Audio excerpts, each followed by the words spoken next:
Good evening, guys. Good morning, good afternoon, wherever you're watching. It's Stephen here, back with another episode of 5 Things That We Learned After City.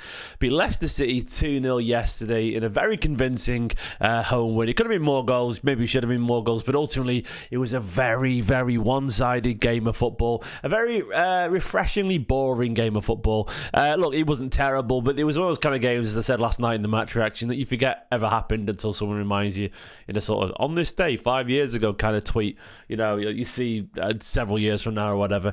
Yeah, it was that kind of game, but it doesn't mean there weren't things to talk about from the game last night. And as always, this is 5 things that we learned. It's just 5 minor talking points that I want to dive into in a little bit more detail. Things that piqued my interest, you know, because there's always plenty to talk about in the world of football. Don't forget, if you are a fan of this kind of content, please give the video a like, please subscribe, and help a lifelong Manchester City fan from Manchester. It would mean the world to me. We can all stick together right now because, you know, we need it, given all the noise around the club, and especially given what the club are doing to some fans. I want to mention it once again. It's not in the 5 things we learned today. I only thought about it actually after I'd already made all the graphics, but I want to start this video before I get onto that stuff. Pretend this video with the stuff about the ticket prices. Once again, the fans who stayed in the concourse, who, you know, thousands of people who made their thoughts felt and visibly felt, you know, ahead of the meetings and all that kind of stuff. Yeah, absolutely wonderful.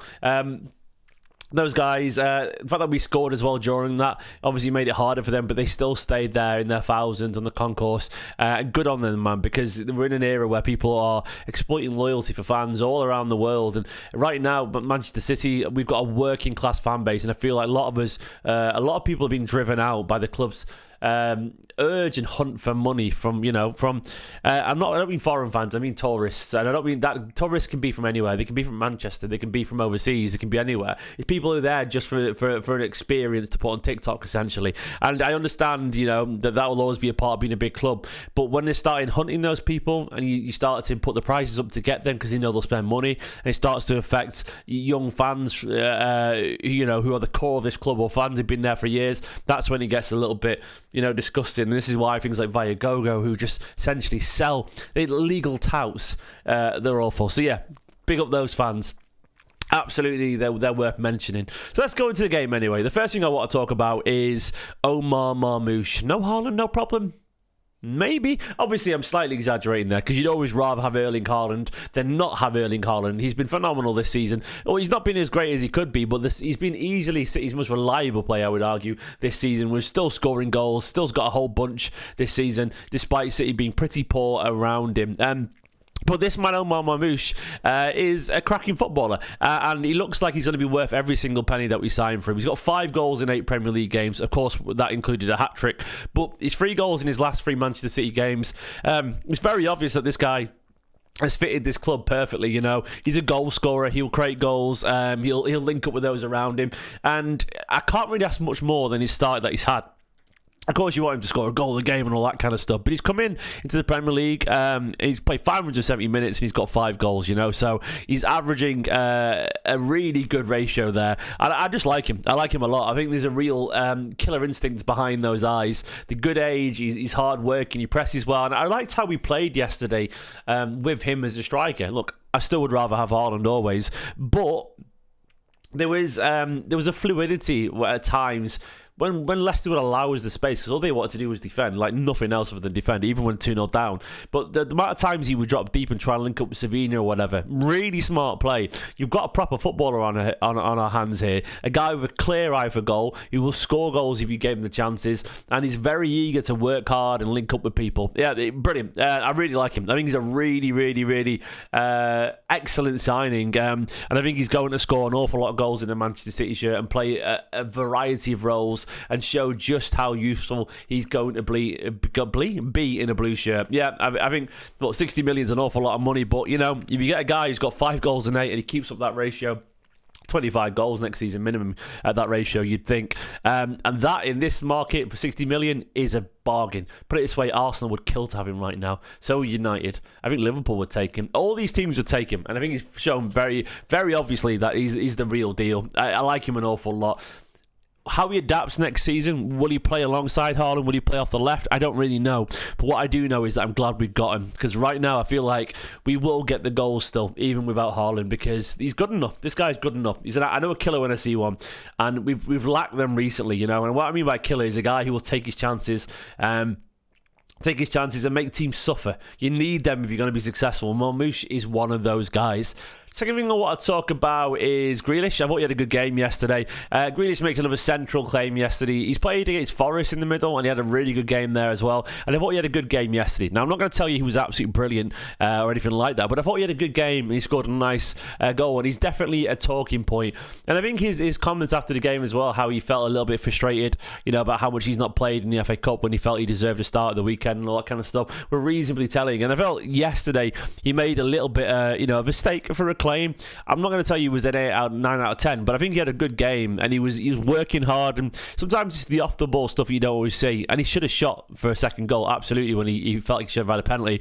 But I thought he had a decent game yesterday. He works really hard. His link-up play is excellent, particularly with Gundogan. It was a really nice link-up play, and fed Doku a couple of times as well. I thought Grealish did well yesterday, Look, he's not going to start essentially, I think, regularly, but I think he made a decent shout for playing a little bit more inside, with Doku out wide of him, because Grealish is a very talented man. I don't think he'll last the summer. He might last the summer because it depends on his wages and so on. But there is a player there who wants to be the number 10. He wants to be the player that's on his shirt as a number 10. Play more centrally.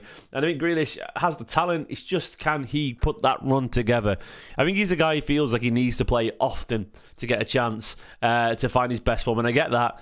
But yeah, I think yesterday he did himself no harm whatsoever in terms of playing more regularly in that central role, or just getting more game time until the end of the season. This kid belongs at this level. I couldn't find a photo from yesterday, actually, from him, but this was from the game the other day. Nico O'Reilly has been banging on that door for an awful long time, with some excellent little cameos from pre-season onwards, and of course, some good cup competition games. Yesterday, Nico O'Reilly, a lifelong boyhood Manchester City fan from Manchester, he made his Premier League debut at a left-back. I know people will turn around and go, he's not a left-back, but what is a left-back role in 2025 under Guardiola? It's everything, mate. You can play central if you want to. You can play as a left winger. You can play defensive. You can play as a number 6 pivot. Whatever. Like, the left-back role is such a free role for ideas and creativity these days. Fullback roles are not what they used to be. It used to be that they just shot up and down the pitch, but now they are floating here and there. Look at how often Guardiola gets beyond the striker, and Nico O'Reilly was popping up inside the pockets and all that kind of stuff. And I think what he proved yesterday, look, we know he's big. I mean, look at that picture there where he's absolutely towering over 5'11", Pep Guardiola. 6'5", this kid, he's massive. And he's just turned 20 as well. He's only young, but there's a fearlessness and a strength of character that belie his youthful years. He clearly belongs at this level. Regardless if you think he's good enough to start for Manchester City now, he belongs at the Premier League level, full stop. I've got absolutely no doubt whatsoever that nothing is going to faze him. And with experience and time and a little bit of education here and there, he could be a truly elite player. I really believe that. When you think about what you want, from a fullback, or from a modern Premier League player for Manchester City, of course you want them to be technically excellent. You want them to be that in the Manchester City way, with the passing move and the spatial awareness and the understanding of the team as a whole, not just a bunch of individuals. You want to have that game understanding. But it's 2025. That isn't enough. They need to be able to run. If they can be big and strong and play multiple positions and also be aerially dominant and push people off the ball and press and have pace, you've got an absolute gem. Nico O'Reilly has everything you want to be a complete player. Like, I'm not saying he'll be the best player, but a complete player with no obvious weaknesses. That could be Nico O'Reilly. You might laugh at this, but he has the physique of a young Patrick Vieira, and the way he can stride past people. Give him 2 or 3 years when he fully feels like he belongs. I wouldn't be surprised if you've got this perfect number 8 who can just glide through midfield using that freakish physicality that he's got when he strengthens out even more, score goals, set goals up or whatever, cause trouble aerially as well. He's already scored, obviously, ahead of a City. We know he's good in front of goal because he played that way as a kid, as a false 9 or number 10 or whatever. I like him. He should be around Manchester City's first team. Put it this way: if we'd signed him as a 20-year-old, say, look at his physicality. Looks like someone you'd sign from, the French league. If we'd bought him in as like a 20 million, 20-year-old sort of French wonder kid, everyone would be like, this kid's got everything. We'd be so excited for him. I think Guardiola would feel the same. But he came from nothing. He's an academy player who can play in multiple roles, who is homegrown, club trained. Look, he's absolutely got to be involved next season. We've got ourselves a potential wonder kid here. A real gem of a player. And I can't wait to see how he develops at Manchester City. I'd be amazed if he's not part of the squad building plans for next season, because at this point he's proven that he belongs. Bournemouth, now Leicester. Look, it's not the same as playing against Arsenal, Liverpool, but he doesn't have to be that yet. He might be good enough for that, but he doesn't have to be. These are the games, Leicester at home, where you can rest Vardy if you want to, or he can step up. At Bournemouth. But these are the games where you need him. Like these squad players for now, the young lads. As I've said it a billion times, the young lads should be squad players. I remember many years ago where we had people like James Milner, and I remember doing a blog on my old Esteemed Kompany blog. Some of you guys might remember this. A few of you OGs will do. And I said, I just don't believe. I know it's hard to produce a David Silva from the academy. I know it is. But I don't believe it's hard for Manchester City to produce a James Milner. That was years ago. I remember writing that. Or who do we have in the squad? It was people like Milner, people like even Gareth Barry. I just don't believe it's hard to produce people like them. These very good players who have the physical ability to play multiple roles, while not being world class, being very good. They're the ones that save you 50 million in today's market. I think City should be able to produce people of that level. Who do we spend a lot of money on? Like Nunes, for example. I just don't believe we should have to pay 50 million for people like him. There should be.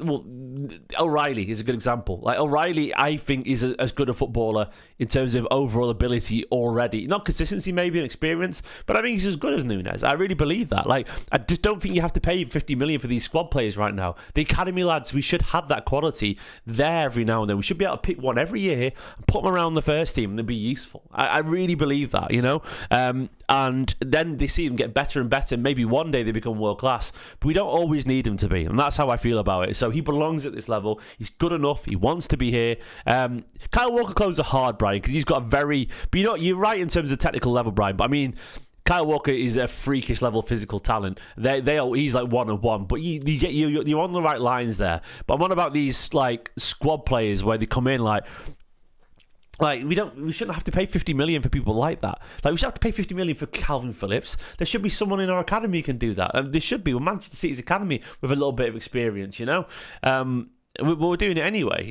So, yeah, anyway. Fourth thing I want to talk about is Ilkay Gundogan. I think quietly Gundogan's found a really nice run of form. He had a really poor start to the season. I was very disappointed to watch him go. I think a few things have changed. I don't think it's entirely on the legs around him.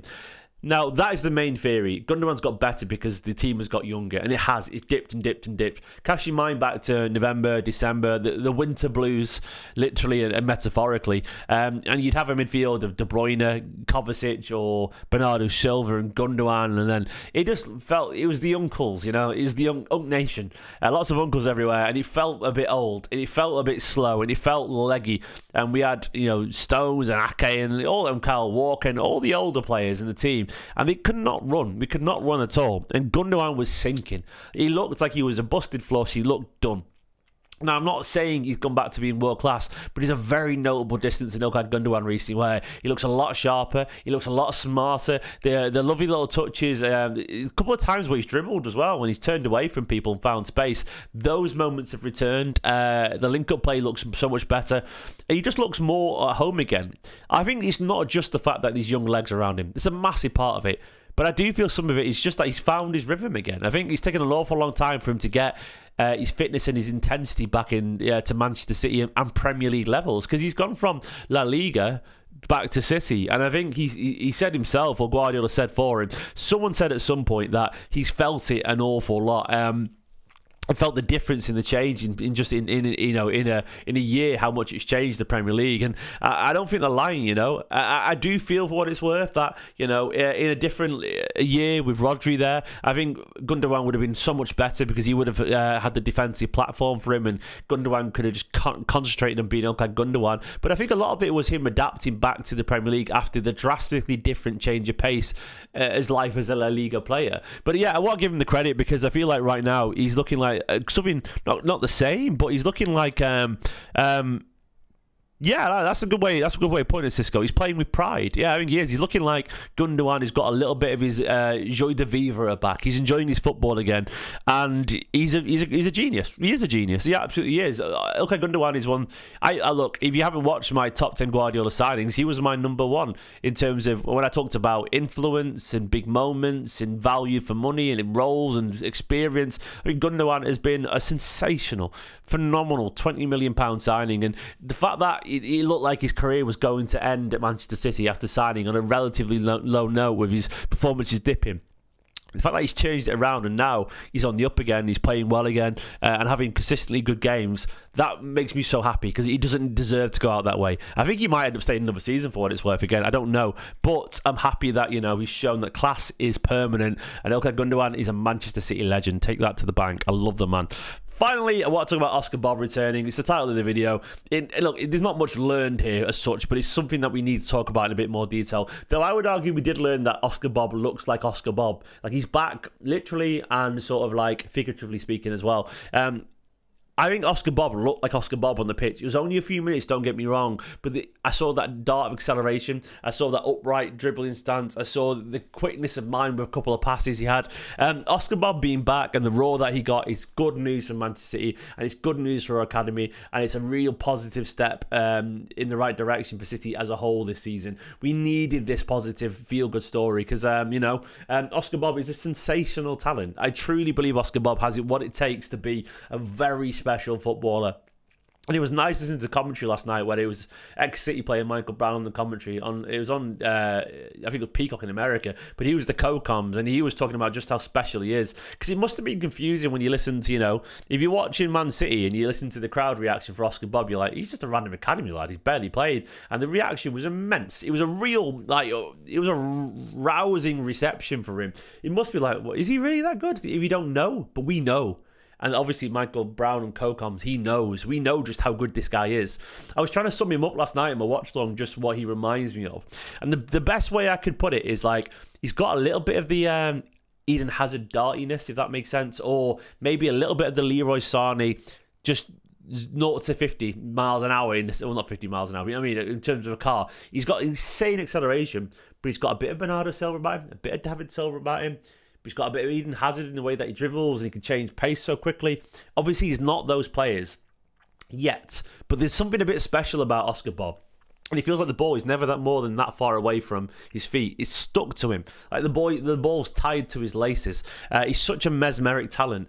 And to me, like, he's the kind of guy that 20 years ago everyone would have seen as a maverick who just beats people and scores goals. But he's that maverick level player raised on modern football. And I mean that in a positive sense. Raised on, possession based, working hard and pressing. He's got maverick level ability while also being incredibly smart, diligent and composed on the ball. He's a truly complete, modern and intelligent take on your electric winger. And I love him. I can't wait to see how he goes.